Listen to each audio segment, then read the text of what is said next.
창세기 12장 1절부터 4절까지 저와 성도님들 한 절씩 번갈아가며 읽겠습니다. 여호와께서 아브라함에게 이르시되 너는 너의 고향과 친척과 아버지의 집을 떠나 내가 내게 보여줄 땅으로 가라. 내가 너로 큰 민족을 이루고 내게 복을 주어 내 이름을 장대하게 하리니 너는 복이 될지라.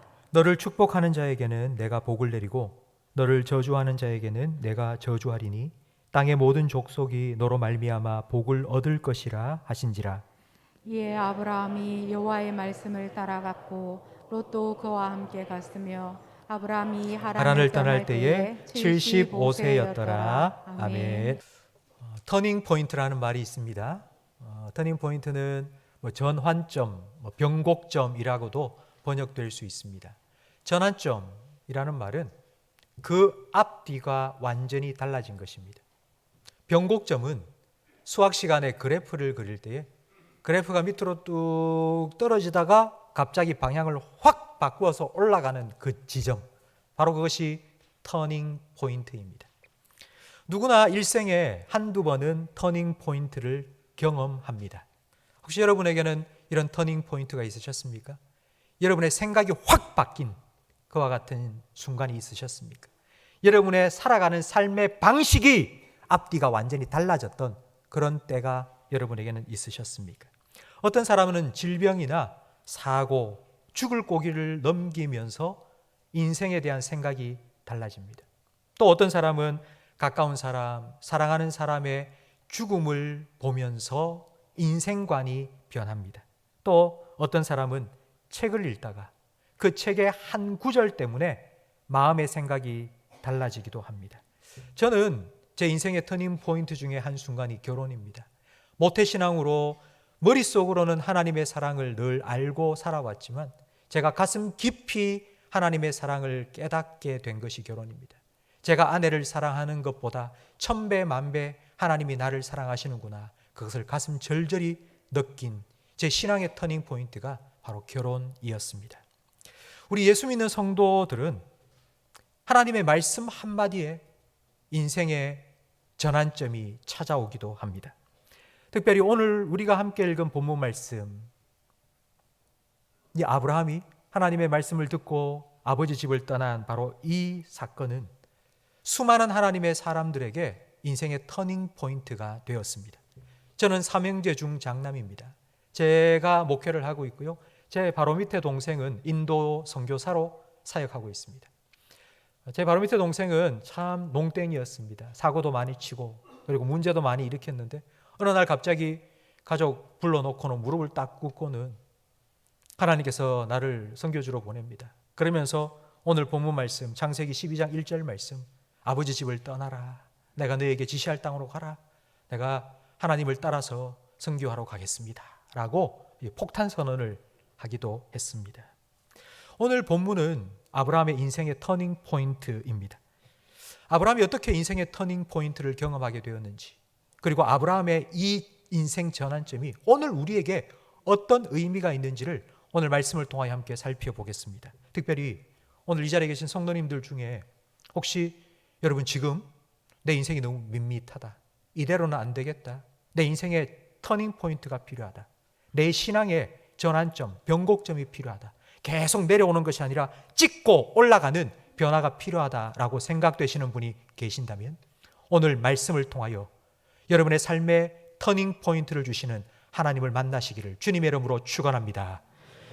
교회를 오래 다니신 분들은 오늘 본문의 이야기를 너무나도 잘 알고 있습니다. 아브라함의 별명 믿음의 조상입니다. 아브라함은 순종의 사람입니다. 하나님이 아버지 집을 떠나라 하니 떠났습니다. 100세가 되어 주신 아들 이삭 바치라 하니 그날 다음 날 아침에 일찍 일어나 그를 제물로 바치려고 떠났습니다. 이런 아브라함의 믿음과 순종을 지나치게 강조하다 보니 아브라함도 우리와 똑같은 사람이라는 사실을 자주 잊어버릴 때가 많습니다. 우리는 아브라함을 특별한 사람이라고 생각합니다. 믿음이 대단히 좋은 사람, 그리고 특별한 믿음을 가진 사람, 믿음의 조상이라고 불릴 만한 그런 믿음의 소유자라고 생각합니다. 우리가 이렇게 생각하는 이유는 나는 그렇지 않다고 말하고 싶어서입니다. 아브라함은 그런 믿음을 가진 사람일지 몰라도 나는 그렇지 않아. 나는 특별하지가 않아. 그래서 아브라함 이야기를 내가 읽지만 그러나 이 말씀과 나하고는 별로 상관이 없어 라고 생각합니다. 오늘 본문 1절 말씀을 보십시오. 여호와께서 아브라함에게 이르시되 너는 너의 고향과 친척과 아버지 집을 떠나 내가 내게 보여줄 땅으로 가라. 떠나라고 말합니다. 요즘은 핵가족 시대입니다. 부모와 자녀가 함께 살다가 자녀가 고등학교 들어가고 대학교 들어가면서 자녀가 부모를 떠나는 경우도 많습니다. 기숙사 생활을 하고요. 대학 가면 다른 지역에 있는 대학교 기숙사에 들어가면서 부모를 떠납니다. 자녀가 결혼하면 부모가 이렇게 말합니다. 떠나라. 같이 살면 힘들다, 괴롭다. 그러니 결혼하고 집을 떠나라 라고 말합니다. 그러나 아브라함 때는 완전히 다릅니다. 그때는 농사를 지었습니다. 목축업을 했습니다. 일손이 많이 필요합니다. 가족 4촌, 5촌, 6촌 할 것 없이 함께 모여서 서로 일을 나누어 살아야 할 수 있는 그런 삶이었습니다. 그런데 하나님께서는 고향, 친척, 아버지 집을 떠나라고 말씀하십니다. 요즘은 이사하기가 예전보다는 쉬워졌습니다. 전화 한 통하면 익스프레스 포장이사 전문업체에서 딱 나와서 박스에 물건 다 담아주고 옮겨서 다 풀어서 넣어주고 이사하기가 참 편리해졌습니다. 돈만 주면 다 됩니다. 그런데 아브라함 때는 포장이사가 없었습니다. 가족들 다 데리고 살림살이 전부 다 이고 지고 여러분 그렇게 몇 날 며칠을 걸어서 이사를 한다? 도적대들의 표적이 되기 쉽습니다. 이사를 한다는 건 생명을 건 위험한 일입니다. 여러분 지금 여러분이 살던 집을 떠나 이사한다고 생각해 보십시오. 여러분 이사를 하신다고. 여러분 제일 먼저 해야 될 일이 무엇입니까? 살던 집을 떠나서 이사를 간다.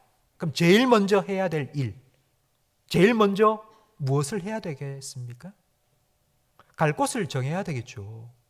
어디로 갈 길 정해야 되지 않겠습니까? 어느 동네에 거기는 학군이 어떻고 마트가 가까운지 그걸 다 알아보고 살 집을 정해놓고 이사를 떠나지 않습니까?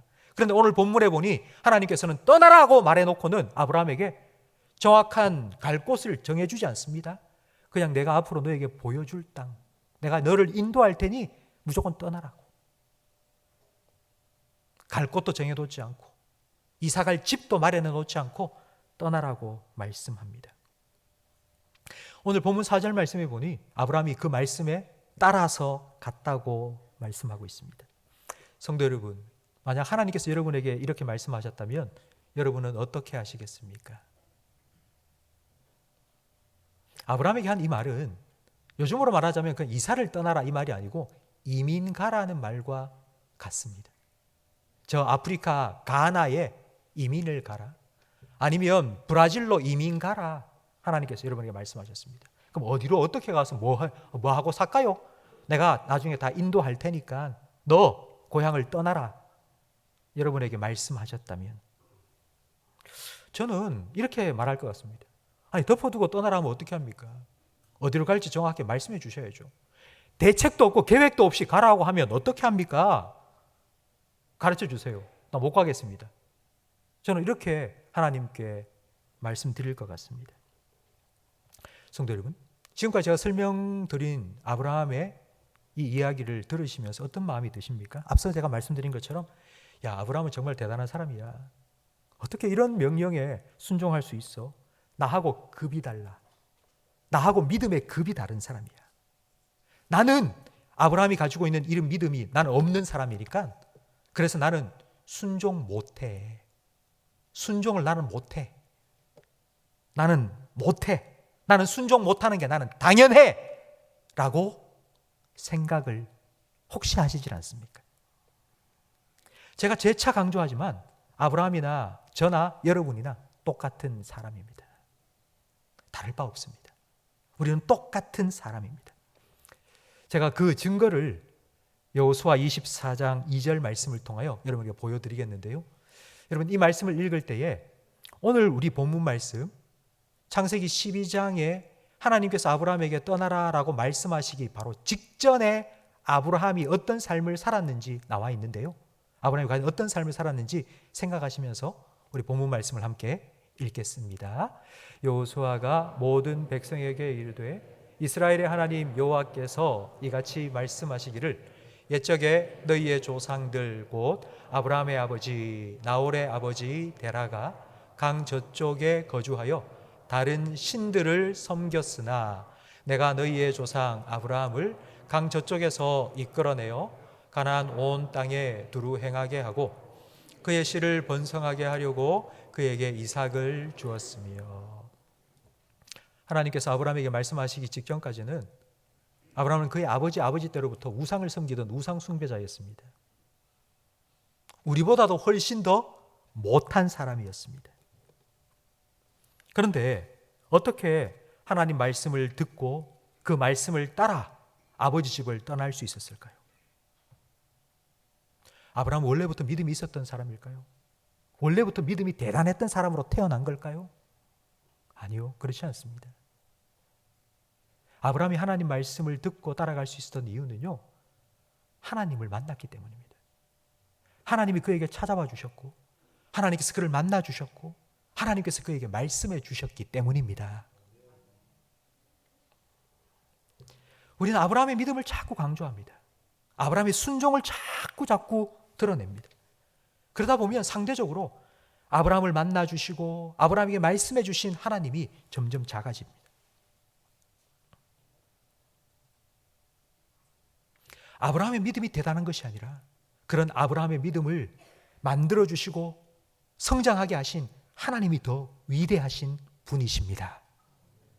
이런 오해를 우리가 좀 불식시키기 위해서 제가 성경 말씀 중에 이런 오해를 일으킬 만한 말씀 한 구절을 더 살펴보기를 원합니다. 야고보서 5장 17절 말씀을 우리 함께 화면을 보면서 읽겠습니다. 엘리야는 우리와 성정이 같은 사람이로되 그가 비가 오지 않기를 간절히 기도한즉 3년 6개월 동안 땅에 비가 오지 아니하고 다시 기도하니 하늘이 비를 주고 땅이 열매를 맺었느니라. 아멘. 여러분, 이 말씀 우리는 앞에 말씀 빼놓고 뒤에 말씀 자꾸 생각합니다. 엘리야가 기도하니까 3년 6개월 비가 오지 않았고 기도하니까 3년 6개월 만에 비가 내렸다. 그러면서 우리는 이런 생각을 합니다. 엘리야는 뭔가 대단한 믿음을 가진 사람이야. 엘리야는 대단한 능력을 가진 사람이야. 그런데 이런 오해를 하지 않도록 17절 제일 앞에 보면 이렇게 시작합니다. 엘리야는 우리와 어떻다고요? 성정이 똑같은 인간이라고요. 엘리야나 저나 여러분이나 다를 바 없다고요. 그럼 도대체 이 말씀 속에 요점이 무엇일까요? 이 말씀을 통하여 우리에게 무엇을 알기를 원하시는 걸까요? 엘리야는 대단한 사람이라고, 우리는 그렇지 않다고, 엘리야가 기도하면 응답해 주시지만 우리가 기도하면 응답이 안 된다고, 그걸 우리에게 깨닫도록 이 말씀을 주신 게 아닙니다. 엘리야나 우리나 똑같은 사람입니다. 그런데 엘리야가 기도할 때 3년 6개월 동안 비가 오지 않고 또 기도하니 비가 내린 건 하나님께서 그의 기도에 귀 기울이시고 응답하셨기 때문입니다. 엘리야가 대단한 게 아니고 우리와 똑같은 사람인 엘리야의 기도에 귀 기울이시고 그 기도에 응답하신 하나님이 위대하신 분이십니다. 그 하나님이 저의 하나님이시고 여러분의 하나님이십니다. 이것을 성경은 계속하여 가르쳐주고 알려주고 있습니다. 성도 여러분, 아브라함의 믿음과 순종도 마찬가지입니다. 아브라함이나 저나 여러분이나 똑같습니다. 아브라함이 믿음으로 하나님 말씀을 따라 순종하며 살 수 있었던 건 하나님께서 그에게 찾아와 주시고 만나 주셨고 말씀해 주셨기 때문입니다. 하나님의 말씀, 하나님과의 만남, 바로 이 순간이 아브라함 인생의 터닝 포인트가 되었습니다. 살아계신 하나님, 천지 만물을 말씀으로 창조하신 하나님, 지금도 인간의 생사화복을 주관하시는 하나님, 그 하나님께서 찾아와 말씀하시니 그 말씀을 따라갔습니다. 아브라함의 하나님께서는 지금도 살아계시고 지금도 말씀하십니다. 아브라함의 하나님께서 지금도 여러분에게 찾아와 여러분 만나주시고 여러분에게 말씀해 주시고 여러분의 삶을 인도하여 주시는 여러분의 하나님이심을 믿으시기 바랍니다. 이것이 바로 아브라함의 믿음을 나의 믿음으로, 아브라함의 믿음을 나의 믿음으로 믿는 믿음의 자손의 믿음입니다. 성도 여러분, 오늘날 우리는 말씀의 홍수 시대를 살아가고 있다고 해도 과언이 아닙니다. 코로나 3년을 지나면서 모든 교회에서 온라인 설교를 제공하고 있습니다. 인터넷, 텔레비전 틀었다 하면요, 하루 종일 봐도 다 볼 수 없을 정도로 말씀이 쏟아져 나오고 있습니다. 그런데 이런 말 들어보셨죠? 홍수 때에 마실 물을 찾기가 어렵다고. 수많은 말씀이 쏟아져 나오고 있는데, 그러나 이런 시대 속에 나에게 주시는 하나님의 말씀을 듣기가 더 어렵습니다. 오늘 본문 말씀을 읽으면서 와, 아브라함 참 대단해. 아브라함은 하나님의 말씀에 순종하는 믿음의 조상이잖아. 와, 아브라함 대단해. 나하고는 뭔가 다른 사람이야. 아브라함은 나하고 뭔가 달라. 나는 못해. 나는 안 돼. 나는 순종 못해. 그게 당연해. 그렇게 생각하면서 이 말씀과 나를 자꾸 분리시킵니다. 나하고 상관없는 말씀으로 만들어버립니다. 말씀을 들으면서 은혜는 받습니다. 맞는 말이야. 감동이 되었어. 은혜는 받습니다. 그러나 그 말씀을 따라가지는 않습니다. 말씀을 들으면서는 이 목사님 설교 참 잘하네, 맞는 말 잘하네 라고 평가는 잘합니다. 그런데 그 말씀을 하나님의 말씀으로 받지는 않습니다. 하나님 말씀을 들으라고, 그 말씀을 따라 살라고, 그 말씀에 순종하라고 얘기하면 성도님들이 불편해하십니다. 불편해하면서 또 한편으로는 이런 마음도 마음속에 듭니다. 이거 하나님의 명령인데, 하나님의 말씀인데, 이 말씀 따라 살지 않으면 괜히 내 삶 가운데 안 좋은 일이 생기지 않을까, 이런 불안함이 찾아오기도 합니다. 그러니까 하나님의 말씀이라고, 하나님 말씀에 순종해야 된다고, 이 말씀을 따라 살라고 말하면 우리 성도님들 마음속에는 한편으로는 불편하고 한편으로는 불안하고, 이와 같은 마음을 예수전도단의 설립자인 로렌 커닝햄 목사님께서는 벼랑 끝에 서는 용기라는 책 속에서 아주 잘 설명을 해줍니다. 로렌 커닝햄 목사님은 독수리가 자기 새끼 독수리를 이렇게 나는 법을 가르치는 이야기를 비유로 들어서 설명을 해줍니다. 독수리는 새끼 독수리를 벼랑 끝에 딱 데리고 갑니다. 벼랑 끝에 딱 세워놓고는 어미가 날개로 새끼를 자꾸 밉니다. 이렇게 벼랑 끝으로 더 밉니다. 그럼 새끼는 떨어지면 죽는 줄 알고 끝까지 붙잡고는 막 꼼짝 안 하고 으악 하고 버팁니다.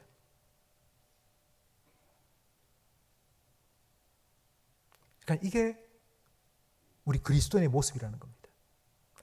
나는 안 가요. 나는 싫어요. 난 하기 싫어요. 난 못해요. 안 돼요. 그런데 어미의 힘이 더 있으니까 툭 미니까 떨어지는데, 떨어지면서 죽겠다고 날개를 퍼덕퍼덕 땅에 떨어질 때쯤 되면 어미가 날아와서 큰 날개로 싹 받아줘서 다시 올라갑니다. 불편하고 불안하지만 한 번, 두 번 그와 같은 훈련을 통해서 날개에 힘을 얻고 추락하는 것이 아니라 비상하게 된다. 이것이 믿음이라고 설명을 했습니다. 성도 여러분, 벼랑 끝에 용기 있게 담대하게 서서 내 이성과 내 지식과 내 이해를 뛰어넘고 한 발자국 더 내디디면 하나님께서 우리에게 믿음의 날개를 활짝 펴 날아올 수 있도록 하나님께서 은혜를 베풀어 주실 겁니다. 바로 이것이 우리 인생의 터닝 포인트입니다. 이사야 40장 31절 말씀을 함께 화면을 보면서 읽겠습니다. 오직 여호와를 앙망하는 자는 새의 힘을 얻으리니 독수리가 날개치며 올라감 같을 것이요. 여러분, 이 말씀의 의미를 이제 이해하시겠습니까?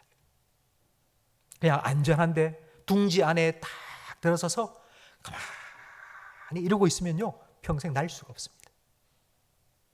여호와를 앙망하는 자, 벼랑 끝에 서서 하나님을 믿고 의지하는 마음으로 한 발자국 더 내딛는 자, 새 힘을 얻을 것이라고 믿음의 날개를 쫙 펴고요, 독수리가 날개치며 올라가면 같이 인생의 터닝 포인트가 그에게 찾아올 것이라고 말씀하십니다. 오늘 본문 2절 말씀을 함께 보시겠습니다. 내가 너로 큰 민족을 이루고 내게 복을 주어 내 이름을 창대하게 하리니 너는 복이 될지라. 1절에 하나님께서는 아브라함에게 명령하셨습니다. 아버지 집을 떠나라고. 그리고 2절에서는 우리가 이 2절 말씀을 하나님께 주신 약속이라고 알고 있습니다. 떠나면 이제 하나님께서 복을 주신다, 이런 약속을 하나님 주셨다고 우리는 알고 있습니다. 여러분, 명령하신 것에 순종하면 하나님이 약속하신 복을 받는다라고 생각을 하신다면 과연 아브라함은 이 복을 받을 만한 순종의 삶을 살았을까요? 아브라함의 삶을 보면 불순종한 일들이 너무 많습니다. 애굽에 내려가서 애굽 왕 바로에게 자기 아내를 누이라고 속이고 아내를 빼앗긴 적도 있고요. 자기 여종 하갈을 취하여 이스마엘을 낳는 불순종의 사건도 그의 삶에는 있었습니다. 순종하면 2절 말씀에 내가 너에게 복 주겠다는 약속이 이루어져야 된다고 우리가 알고 있다면 아브라함은 이 복을 받을 만한 순종의 삶보다는 불순종의 삶을 더 많이 살았습니다. 그렇다면 과연 2절 말씀은 어떤 의미일까요? 2절은 네가 순종하면 내가 복을 주겠다는 약속이 아니라 2절 말씀도 1절 말씀과 똑같은, 떠나라와 똑같은 명령입니다. 명령. 2절 마지막 말씀을 보십시오. 너는 복이 될지라. 너는 복이 될지라, 이 말은 이런 의미입니다. 너는 복이 되어라. 내가 앞으로 너에게 복을 주겠다. 복 받을 짓을 많이 해라. 하나님 이렇게 말씀하신 게 아닙니다. 너는 복이 되어라. 이건 하나님 명령입니다. 하나님의 명령이 어떤 의미인지를 창세기 1장에 보면 잘 나와 있습니다. 하나님은 빛이 있으라 말씀하셨습니다. 하나님 명령하셨습니다. 선포하셨습니다. 하나님이 빛이 있으라니 그대로 되었습니다. 하나님은 아브라함에게 네가 이걸 잘 지키고 순종하고 복 받을 짓을 많이 해서 그러면 복을 얻고 산다? 아니요. 그렇게 하신 것이 아니라 너는 복이 되어라. 너는 복이 되어라. 명령하셨습니다. 그렇다면 하나님께서 명령하신 너는 복이 될지라, 너는 복이 되어라, 이 명령을 하나님께서 어떻게 이루어 가셨을까요? 대를 이을 아들 하나 없는 아브라함, 하나님께서는 100세가 되어서 태가 끊어진 것과 같은, 죽은 것 같은 아브라함에게 이삭을 주셨고 그 이삭으로 큰 민족을 이루게 하셨습니다. 그리고 하나님께서는 아브라함에게 내 이름을 창대케 하리라고 말씀하셨습니다. 내 이름이 창대하게 될 것이라고. 그럼 그 말씀대로, 그 명령대로 아브라함은 믿음의 조상이라는 창대한 이름을 얻게 되었습니다. 전 세계의 모든 예수님 믿고 하나님 믿는 사람들은 아브라함을 나의 믿음의 조상이라고, 내 믿음의 원조라고 아브라함의 이름을 창대하게 하나님께서 만드셨습니다. 아브라함이 믿음이 좋아서, 아브라함이 복받을 짓을 많이 해서 그렇게 된 것이 아닙니다. 하나님께서 빛이 있으라 하니 그대로 만드셨던 하나님께서 너는 복이 되어라 말씀하시고 그렇게 만드셨기 때문입니다. 이 과정을 제가 참 좋아하는 박영선 목사님께서 이 과정을 하나님의 설득이라고 표현하셨습니다. 저는 이 말이 너무 좋습니다. 아브라함이 원래부터 믿음이 좋아서 이런 삶을 산 게 아니고요. 하나님께서 아브라함을 설득하셨습니다. 설득. 우리와 똑같은 인간인 아브라함인데 하나님께서는 아브라함에게 명령하시고 너는 복이 되어라 명령하신 후에 그에게 찾아오셨습니다. 아브라함이 실수하고 넘어지고 자빠지고 그럴 때마다 하나님께서 찾아오셔서는 아브라함의 손을 붙잡고는 나가자 좀. 그리고 하늘 봐라. 하늘의 무별을 봐라. 너 셀 수 있니? 아니요. 내가 너의 후손을 저 별과 같이 많게 해줄 거다. 바다의 모래를 봐라. 내가 너의 자손을 저 모래와 같이 많게 해줄 거라고 하나님께서는 설득하셨습니다. 믿음은 우리가 하나님을 막 의지하고 하나님을 더 붙잡고 우리가 기도를 많이 하고 그렇게 해서 믿음이 생긴 게 아니라 하나님께서 우리를 설득했기 때문입니다. 믿음은 하나님께 설득당하는 것입니다. 성도 여러분, 하나님께 설득당하시기를 주님의 이름으로 축원합니다. 납득이 되지 않아도 하나님께 설득당하십시오. 내 생각으로는 납득이 되지 않습니다. 그러나 하나님께서 되어라, 하나님께서 있으라 말씀하시면 됩니다. 그러니 그 하나님의 말씀에 여러분 설득당하시기를 주님의 이름으로 축원합니다. 하나님의 말씀에 설득당한 한 사람의 이야기를 성경 속에서 제가 해드리겠습니다. 베드로가 밤새도록 물고기를 잡았는데 허탕쳤습니다. 그 다음 날 아침에 예수님께서 베드로에게 이렇게 말씀하셨죠? 깊은 데로 가서 그물을 던져라. 어떻게 그 일이 일어났는지 우리 좀 자세한 말씀을, 우리 성경 말씀을 함께 읽어보면서 살펴보겠는데요. 우리 누가복음 5장 3절 말씀 함께 읽겠습니다. 예수께서 배에 오르시니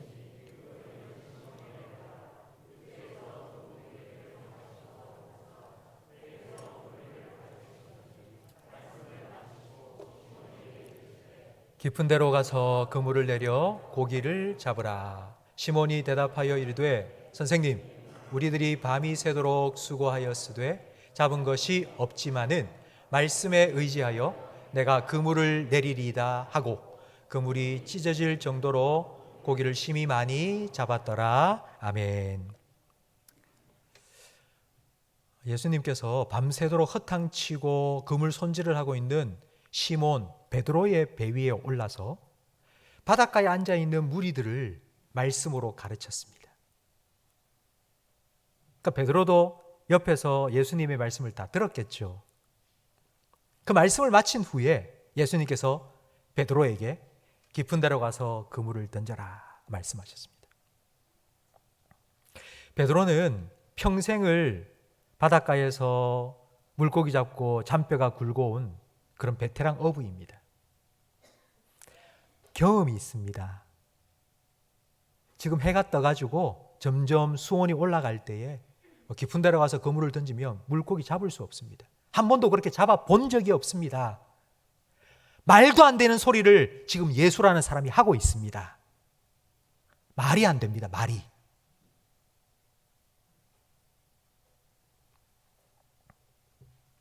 예수님은 목수입니다. 베드로는 어부입니다. 근데 어부가 목수의 말을 듣고 물고기를 잡는다고요? 말이 안 될 뿐만 아니라 자존심 상하는 일입니다. 내가 누구보다도 잘하는 일인데, 내가 이 일을 평생 해왔는데, 내가 이걸 누구보다 잘할 수 있는데, 근데 이렇게 하라고? 저렇게 하라고? 기분 나쁩니다. 그런데 예수님의 말씀을 듣고 그 말씀에 의지해서 내가 그물을 던지겠습니다. 베드로의 어부 인생 중에 가장 많은 고기를 잡은 날, 역사적인 날이 되었습니다. 근데 그게 중요한 게 아니고요. 베드로의 인생의 터닝 포인트가 그날입니다. 물고기 잡으며 평생 살아야 될 베드로가 사람을 낚는 어부가 된 인생의 터닝 포인트가 바로 이 순간에 일어난 것입니다. 그 후로도 베드로는 실수하고 넘어졌습니다. 그때마다 예수님께서 찾아와 주셨습니다. 베드로야, 너는 반석이 될 거야. 베드로야, 내가 너를 여전히 사랑한다고. 예수님께서는 베드로를 반석과 같은 믿음의 사람으로 기어코 만들어 가셨습니다. 베드로를 베드로로 만드셨습니다. 성도 여러분, 시몬을 베드로 반석이라고 부르시고 고기 낚는, 물고기 잡던 베드로를 사람 낚는 어부가 되게 하리라 부르시고 그렇게 만들어 가셨던, 빚어 가셨던 그 예수님께서 저와 여러분의 주님이심을 믿으시기 바랍니다. 로마서 4장 16절 말씀, 우리 화면을 보면서 함께 읽겠습니다. 그러므로 하나님의 약속은 믿음을 통해 주어집니다. 이렇게 하신 것은 하나님께서 아브라함의 모든 자손에게 약속을 은혜로 주시기 위해서입니다. 우리 믿음의 조상 아브라함처럼 믿음으로 사는 사람들 전부가 아브라함의 자손이 됩니다. 아멘. 우리가 평소에 읽는 성경하고 좀 다르죠? 제가 번역을 했습니다. 여러분이 이해하기 쉽도록. 하나님 약속은 믿음을 통해 주어집니다. 왜 이렇게 되느냐? 하나님께서 아브라함을 믿음의 조상으로 만드신 그 과정과 똑같이 아브라함을 믿음의 조상이라 부르는 믿음의 자손인 우리도 그와 똑같은 방식으로 하나님을 믿음으로 하나님 주신 축복을 누리며 살 수 있다는 것을 확인시켜 주기 위해서 저와 여러분은 아브라함의 믿음과 똑같은 믿음을 가진 아브라함의 자손입니다. 아브라함의 하나님이 나의 하나님이고 여러분의 하나님이십니다. 아브라함을 만나주신 하나님께서 여러분 만나주셨습니다. 아브라함에게 말씀하신 하나님께서 여러분에게도 지금 말씀하고 계십니다. 아브라함을 아브라함으로 만드신 하나님, 아브라함을 믿음의 조상으로 빚어가신 그 하나님께서 여러분도 믿음의 후손, 믿음의 자손으로 만들어가고 계십니다. 이것이 아브라함의 믿음을 나의 믿음으로 가진 믿음의 자손이 가진 믿음입니다. 성도 여러분, 이런 하나님께 여러분의 삶을 한번 맡기시지 않으시겠습니까?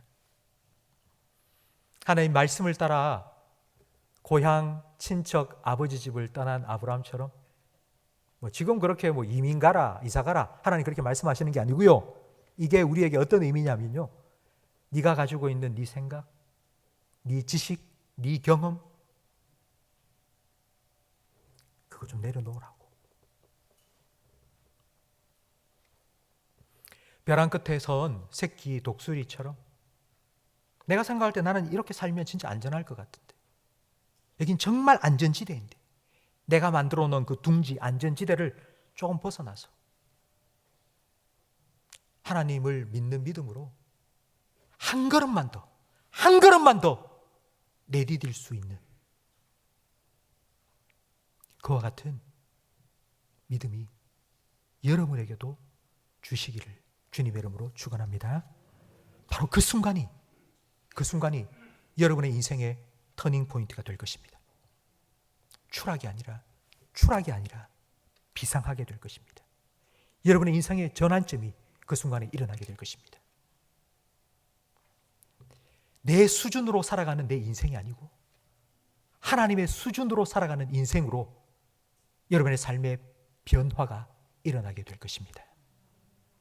하나님께서는 바로 그 순간으로 우리를 지금도 부르고 계십니다. 아브라함을 부르신 하나님, 아브라함을 만나신 하나님, 아브라함에게 말씀하신 하나님. 내 생각에는 안 될 것 같은데요. 내 생각에는 여기가 더 안전할 것 같은데요. 이렇게 사는 것이 훨씬 더 잘 살 수 있는 것 같은데요. 라고 생각될지 몰라도 하나님께서 여러분을 벼랑 끝에 세우시는 그 순간 그 하나님께 여러분의 삶을 온전히 맡겨드린 믿음으로 한 발자국만 하나님을 향하여 내디디십시오. 하나님께서 여러분의 손을 붙잡아 주실 거고요. 하나님 여러분의 발을 붙들어 주실 겁니다. 독수리가 날개치며 올라가면 같이 여러분의 그 순간 믿음의 날개를 쫙 펼칠 수 있도록 하나님께서 힘 주실 겁니다. 여러분의 삶이 추락이 아니라 비상이 될 수 있도록 하나님께서 여러분의 삶의 터닝 포인트를 만들어 주실 겁니다. 그 하나님을 여러분의 하나님으로 경험할 수 있는 저와 우리 모든 성도님이 되시기를 주님의 이름으로 축원합니다.